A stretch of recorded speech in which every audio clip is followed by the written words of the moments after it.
I will speak the truth. In your midst, we have the president of the Law Society of Kenya. It's either Alan or myself. You haven't seen anybody else here.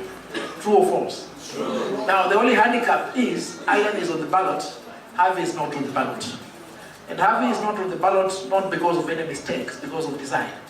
Havi has a proven track record of speaking boldly and forthrightly to the administration. You remember when corruption had permeated the judiciary in Milimani, Havi is the one who originated a complaint against Justice Mutava.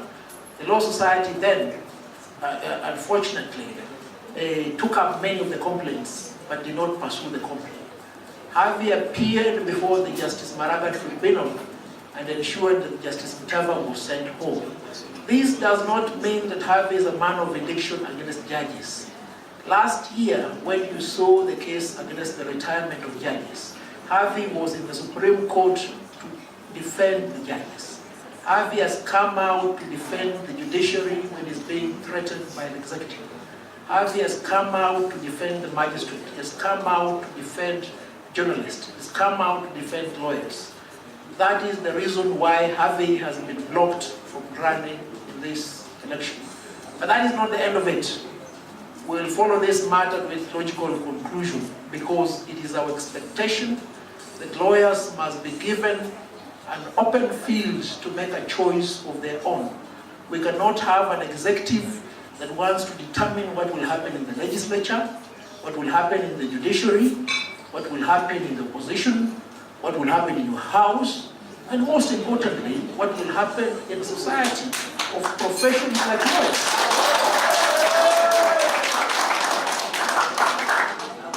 And truth be told, these fellows are not lawyers. And it is our obligation to chart the way forward. And there are things that we cannot have two ways about. We should not be apologetic of our positions. The problem that has bedeviled the current leadership of the society is because they are divided because of partisan interests. There is nothing wrong in having a political affiliation. Like I speak here, I'm a stalwart supporter of Raila Odinga and NASA. But before I became a supporter of Raila and NASA, I was a lawyer. It does not detract me from my primordial obligation as a lawyer. You understand? Because if there is any threat that a lawyer or anybody with a legal background faces in the course of employment or even in public administration, it is not the government, it's not the crooks outside there, it is the Law Society, because the Law Society is the one that gives lawyers the practice, the license to practice law. And from what I've just enumerated before, it is quite evident that what we need right now is a bold leadership within the Law Society.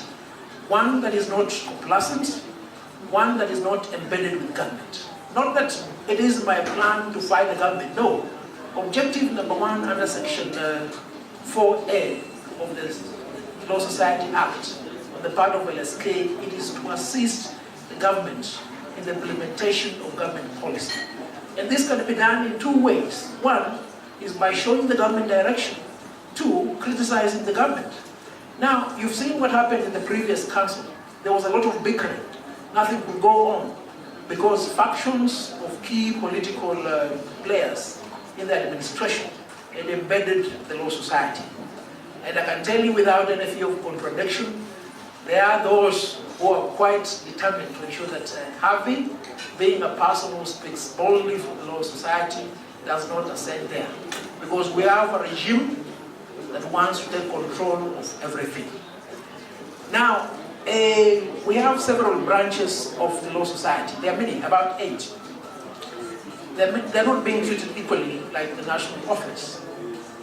We need to have a situation whereby the contribution to the branches is increased. We cannot have an amount of less than 1 million to sustain the branches. This figure needs to go up between 3 and 5 million. And over and above that, we need a society that is unified. Because I can see from this end we have the senior lawyers. From that end we have the junior lawyers. There was a time in which even myself, in my fundamental early years of practice, 2 years, I could pick the phone and call Frank Ngatia and call George Oraro and tell them, please, senior, can I come to the chambers, consult with you for 2 minutes? Do we do this nowadays? No, because the junior lawyers feel as if they have been ostracized. The senior lawyers feel as if there is nothing that the junior lawyers can offer. But that is an erroneous position. We need to have a cohesive society. And it is for that reason that even in the council, we have a representative who takes care of the interest of the junior lawyers. We have a representative who takes care of the interest of the senior lawyers, being a lawyer above the age of 25. Now, I intend to go to court to challenge the decision to lock me out. And bearing in mind the clarity of law on this issue, it is my expectation that I will be in the ballot. The choice will be between Alan and myself. Don't allow you not to be given a choice. Please vote for the candidates who expresses the views that are in consonance with what the society wants. And because I will not have an opportunity of wishing you a Merry Christmas and Happy New Year, permit me to do it right now. I wish you a Merry Christmas and a Happy New Year. Asanteni sana for welcoming me here.